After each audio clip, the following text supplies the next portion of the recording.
Hello bachcho, let's see this question. A particle is projected upward the times corresponding to height h while ascending and while descending at t1 and t2 respectively. The velocity of projection will be option A हमारे पास gt1, option B हमारे पास gt2, option C हमारे पास gt1 plus t2, option D हमारे पास gt1 plus t2 divided by 2।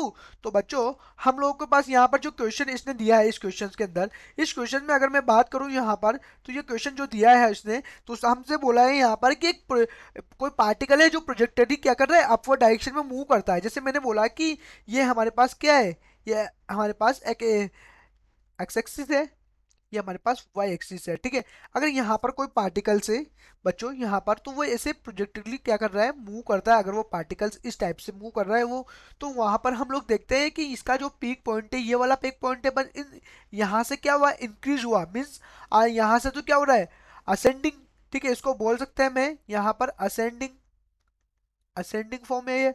और ये क्या है हमारे पास यहाँ पर, डिसेंडिंग है।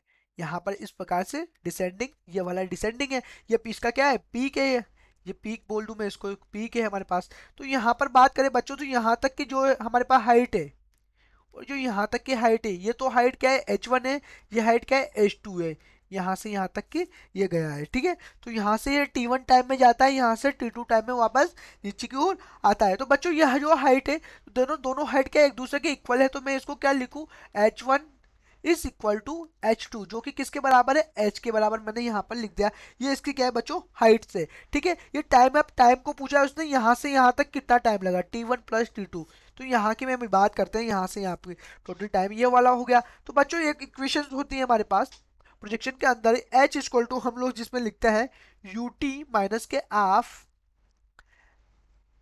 G T square. ठीक है, ये हमारे पास होता है फॉर्म में।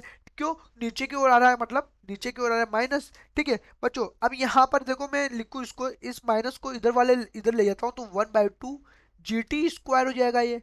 ठीक है, इसको मैं इधर लेके आता हूँ तो माइनस के यू टी हो जाएगा ये।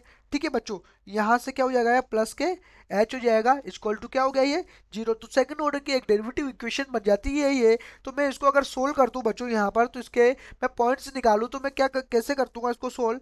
मैं अगर यहाँ पर इसको सोल्व करता हूँ बच्चों, तो ये क्या हो जाएगा हमारे पास, तो उसी प्रकार से हम करते हैं, बी प्लस माइनस के under root b square minus के 4ac अपॉन डिवाइडेड बाई 2 है। यही करते हैं बच्चों यहाँ पर। ठीक है, माइनस के बी प्लस माइनस। ठीक है, तो यहाँ से हम लोग पॉइंट्स को हम लोग यहाँ से फाइंड करें, तो क्या हो जाएगा बच्चों यहाँ पर, ये already 4 plus minus under root b square, b क्या है हमारे पास यहाँ पर। ठीक है, ये हमारे पास बी यहाँ पर। ठीक है, यू, तो ये क्या है हमारे पास, u है बच्चों, प्लस माइनस के।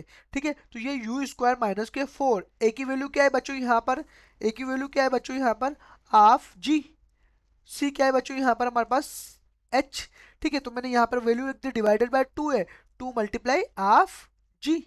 2 से 2 कैंसिल आउट यहाँ पे। ठीक है, प्लस माइनस हो रहा है बच्चों।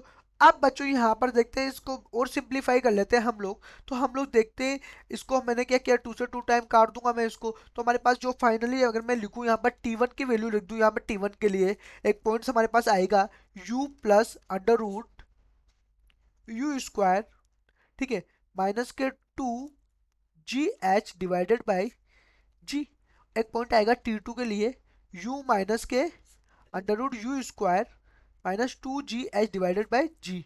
अब बच्चों यहाँ पर देखो, हम लोग बात करें इसकी, तो ये दोनों यहाँ से ये वैल्यू क्या है, हमारे हमारे पास सेम वैल्यू है। ठीक है, अब सेम वैल्यू है बच्चों, तो यहाँ से ये दोनों दोनों तो क्या हो जाएगी, कट जाएगी हमारे पास। तो फाइनली हमारे पास क्या बचेगी, अगर मैं इन दोनों को सोल्व करके, इन दोनों तो कट जाएगी।